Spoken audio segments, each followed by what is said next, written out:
Hello, church. Good to be back here for another video on our short devotionals in Psalm. Today we're going to be reading and discussing Psalm chapter 16. So if you would turn over to that or just listen along as we read this. Keep me safe, my God, for in you I take refuge. I say to the Lord, you are my Lord. Apart from you I have no good thing. I say of the holy people who are in the land, they are the noble ones in whom all my delight. Those who run after other gods will suffer more and more. I will not pour out libation of blood to such gods or take up their names on my lips. Lord, you alone are my portion and my cup, and you make my lot secure. The boundary lines have fallen before me in pleasant places. Surely I have a delightful inheritance. I will praise the Lord who counsels me. Even at night my heart instructs me. I will keep my eyes always on the Lord. With him at my right hand I will not be shaken. Therefore my heart is glad and my tongue rejoices. My body also will rest secure, because you will not abandon me to the realm of the dead, nor will you let your faithful one see decay.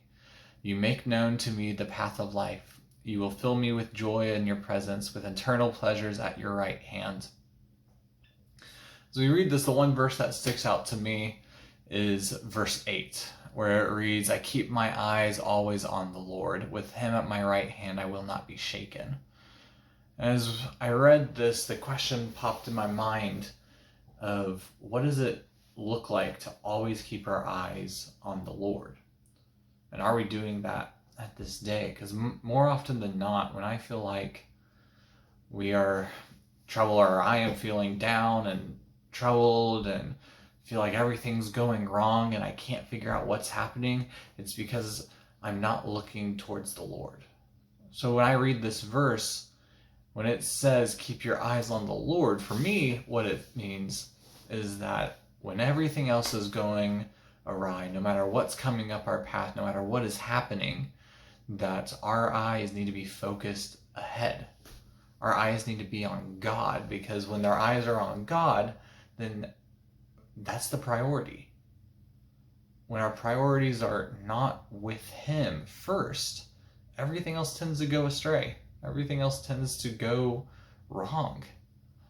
And so it's a good reminder here that no matter what the chaos is, no matter how life is handling us, no matter what, that if we keep our eyes on him and remembering that God's at our right hand, that he's going to lead us down this path, that he's going to take us the way that we need to go, and everything else will fall into place if we follow him. And so it's just a good reminder we need to make sure our priorities are set. And so as we continue waiting on coming back together as a church, my challenge for you is, how are you going to set God as your priority? How are you going to keep your eyes on him in this time? And I encourage you to comment on this video and to say maybe some suggestions that have helped you and your family. I'd love to hear back from everyone. And so comment on what has been a really helpful thing to keep your eyes on him during this time where we're not meeting together as much, or maybe stuck at home more than we would like to be. But it doesn't mean we stop serving him. It doesn't mean that we can't worship and glorify him. So please comment back what you would like and how you have kept your priorities on him through this time. And I'd love to hear from you soon. And as always, can't wait to come back together again. Love you all and take care.